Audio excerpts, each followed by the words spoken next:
초등학교, 중학교, 고등학교가 전부 특수학급이 없었고 특수교사도 없었던 학교였는데 전 장애인을 만나본 적이 한 번도 없었거든요. 성적 맞는 대학에 특수교육과를 갔는데 되게 재밌는 순간들이 있거든요. 이 아이와 나만 아는 사진을 찍어놓은 것처럼 마음속에 뭔가 하나씩 이렇게 저장을 해놓고 싶은 순간들이 있는데 소근육 협응이 잘 안 돼서 계속 되고 있는 거예요. 물이 철철철 흐르는데 옷은 다 소매는 다 젖고 하나 둘 셋 떼는 거를 한 거의 6개월을 했나 봐요. 혼자서 하나 둘 셋 하고 딱 뗄 때 그때는 정말 금메달을 딴 것 같은 기부라는 거군요.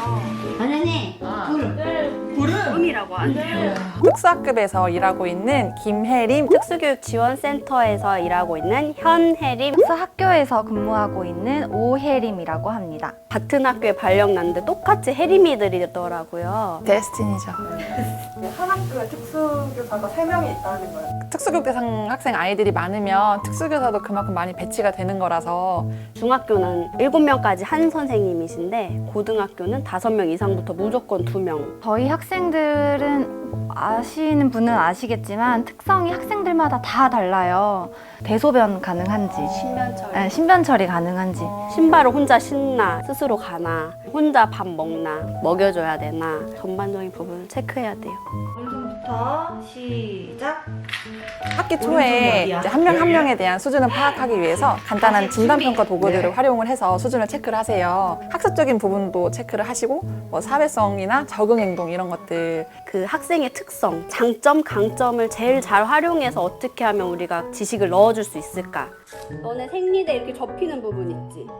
여기랑 여기가 이렇게 만나게 붙여주는 거야. 4시간에 한 번씩 갈아줘야 돼요. 4시간 지날 때 갈아라. 4시간 이 개념이 없기 때문에 생리대에 빨간색 매직으로 이제 피를 그려서 벗어보고 이만큼 묻었을 때 갈아라. 이런 식으로 하나하나 연습을 해야지, 반복 학습을 해야지 되는 부분인데 너무 적나라하다 생각해가지고 좀 등한시하는 부분이 있는 것 같아서 조금 더 직접적이고 눈에 보이게 명확하게 알려주는 그런 수업도 진행했었어요.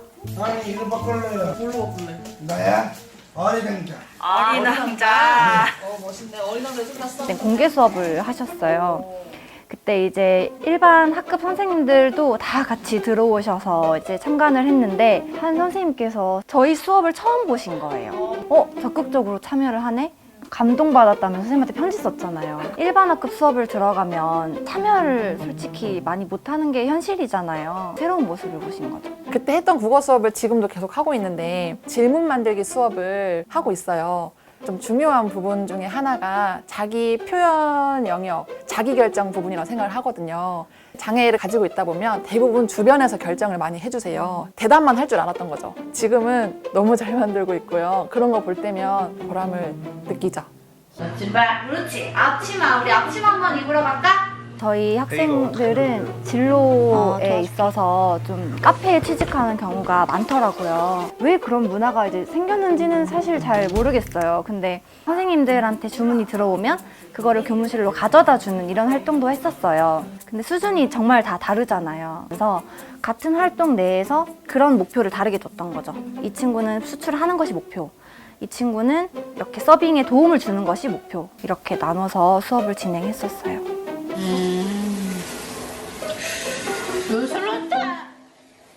내가 왜 이럴까?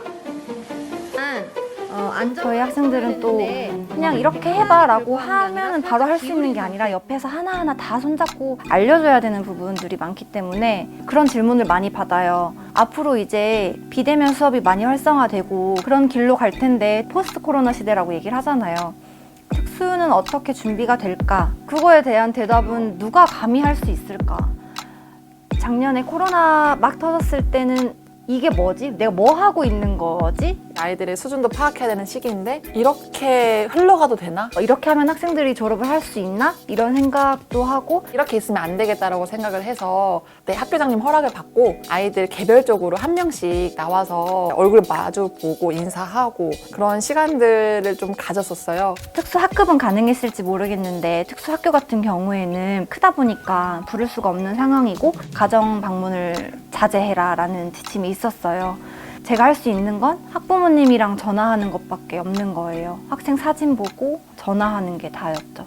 여기 이 교실은 이제 여러분이 와서 공부하게 될 새로운 교실입니다. 선생님이 한번 쭉 찍어서 보여주도록 할게요. 진짜 몸을 서로 부비면서 뭔가를 해야 되는 상황들은 줌으로는 잘 안 되더라고요. 선생님이 이 친구한테 귓속말로 얘 이름을 알려줄 거야. 그러면 옆에 친구한테 귓속말로 또래들과 같이 사회화를 경험하는 것도 되게 중요한 부분인데 작년에는 온라인에서의 관계 맺기가 아이들에게는 과제였던 것 같아요. 사실 카톡이 안 깔려있는 친구들도 굉장히 많거든요. 핸드폰도 없는 친구도 너무 많죠. 그래서 관계가 깊어지는 게 조금 어렵더라고요.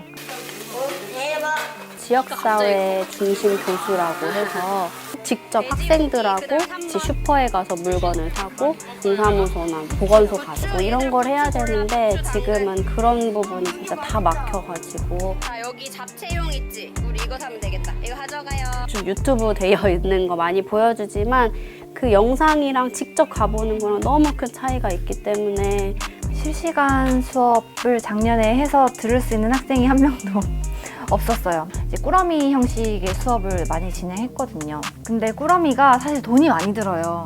이게 학교에서 있는 물품을 사용하면 돌아가면서 쓸 수도 있고 하는데 가정에 하나씩 줘야 되니까 정말 제한적일 수밖에 없었거든요. 우리가 조금은 답답해도 조금 참고 이 시기를 잘 견뎌내는 것이 필요하다고 생각이 듭니다. 여러분이 집에서 할 수 있는 건 스스로 해줬으면 좋겠어요. 설거지를 할 수 있는 친구도 있고 뭐 이불을 개는 것부터 시작해서 여러분이 스스로 할 수 있는 것들 있죠. 엄마 아빠의 도움을 받지 않고 할 수 있는 건 꼭 스스로 했으면 좋겠어요. 영상을 제작해서 보내고 꾸러미를 보내고 그런 느낌이 들었어요. 진짜 이제 보내고 나서 지원을 해야 되고 학생들에게 도움을 줘야 될 거는 부모님이 노력을 하셔야 되는구나. 맞벌이이냐 뭐 아니면 부모님 중에 한 분이 쉬시고 1대1로 지도를 하시냐 이 차이가 가정별로 되게 컸던 것 같아요. 올해부터는 저희 특수교육 대상 학생들이 전면 등교 CC로 이제 바뀌면서 좀 많이 보완이 됐죠. 특수교육 대상자는 전면 등교를 원칙으로 한다 이렇게 공문이 내려왔고요. 여기는 뭐가 들렸을까? 허리는 끝까지 맞았지. 가운데 비어있는 데는 숫자가 몇이 들어가 될까? 아직까지도 아쉬운 부분이 있는 것 같아요. 이런 상황이 있을 때 일반 교과 중심으로 일반 학교 중심으로 먼저 나온 다음에 특수교육 관련해서 수정해서 이제 나와요. 준해서. 그 공문 내려오기 전까지 이제 벙 쪄서 우린 어떻게 해야 되지? 특수교사라면 누구나 다 겪었던 감정일 텐데 우리가 일반 교육 안에서도 굉장히 소외되고 있구나. 제가 생각하는 특수교육의 목표는 일반 학생들이랑 똑같은 것 같아요. 건강한 사회인으로서 자립하는 게 교육적인 목표가 아닐까. 단지 그 목표를 향한 과정이 좀 다를 뿐.